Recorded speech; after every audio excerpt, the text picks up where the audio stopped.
യാ ഹയ്യു യാ ഖയ്യൂം ലാ ഇലാഹ ഇല്ലാ അൻത എന്ന ദിക്ർ ഇമാം യാഖി റളിയല്ലാഹു അൻഹു അവിടുന്ന് വിശദീകരിക്കുന്നത് കാണാം. ഒരാൾ ഈ ഒരു ദിക്ർ സുബഹി നിസ്കാരത്തിന് ശേഷം, സുബഹിയുടെ സുന്നത്ത് നിസ്കാരത്തിന് ശേഷം ഒരാൾ 40 പ്രാവശ്യം ചൊല്ലിയാൽ അവൻ ഈ ലോകത്തു നിന്ന് ഈമാനോടുകൂടിയേ മരിക്കുകയുള്ളൂ.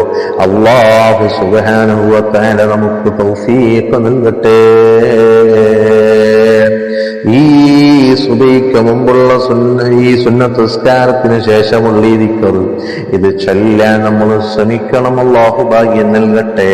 ഇത് ഈമാനുള്ള മരണത്തിന് കാരണമാണ്.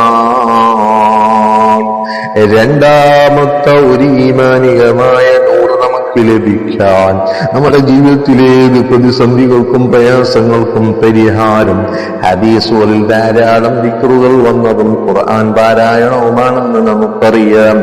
പക്ഷേ പലരും പല ജ്യോത്സ്യന്മാരുടെ അടുക്കൽ പോയിട്ടും ഒരുപാട് പൈസ എണ്ണി കൊടുത്ത് പരിഹാരമുണ്ടാകാറില്ല. യഥാർത്ഥത്തിൽ മുത്തുനബി സല്ലല്ലാഹു അലൈഹി വസല്ലമ തങ്ങൾ പഠിപ്പിച്ചത്, ഖുർആൻ നമ്മോട് പഠിപ്പിച്ച എന്തെല്ലാം ആയത്തുകളും സൂറത്തുകളും അദ്കാറുകളും സ്വലാത്തുകളുമുണ്ട്, അതെല്ലാം ഇട്ടെറിഞ്ഞുകൊണ്ട് നമ്മൾ മറ്റുള്ള ആളുകളുടെ അടുക്കലേക്ക് പോയിട്ട് പൈസ കളയുന്നു. ചിലപ്പോൾ മാനസികമായി തളർത്തിക്കളയുന്നു, ചിലപ്പോൾ ശാരീരികമായി തളർത്തിക്കളയുന്നു.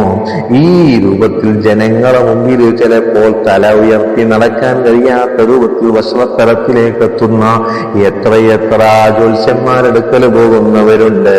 അങ്ങനെ ഒന്നും പോകാതെ തന്നെ പരിഹാരം ലഭിക്കുന്ന, ഏത് പ്രതിസന്ധിക്കും പരിഹാരമായ അതേ ഹദ്ദാദ് ഖതീബ്, അതേ പലരും ഇത് കളിയാക്കാറുണ്ട്. എന്നാൽ യഥാർത്ഥത്തിൽ ഹദ്ദാദ് ഓതുന്നവർ എത്ര പേരുണ്ട്? പള്ളിയിൽ ഹദ്ദാദ് നടക്കുന്നു, പള്ളിയിൽ നിസ്കരിക്കാൻ ആളുകൾ വരുന്നത് ഇഖാമത്ത് കൊടുക്കുമ്പോഴാണ്. അതേ സ്ഥാനത്ത് ചില പ്രായം ചെന്നവർ ചില നാടിന്റെ വെളിച്ചമാണ്, ചില ചെറുപ്പക്കാർ ചില നാടിന്റെ വെളിച്ചമാണ്. അതേ പള്ളിയിലെ ബാങ്ക് വിളിക്കുന്ന ഉസ്താദ്, ആ ഉസ്താദ് മാത്രം ഹദ്ദാദ് ഓതുന്ന എത്ര പള്ളികളാണ്? യഥാർത്ഥത്തിൽ ആ ഹദ്ദാദിന്റെ മഹത്വം അറിയാത്തത് കൊണ്ടാണ്.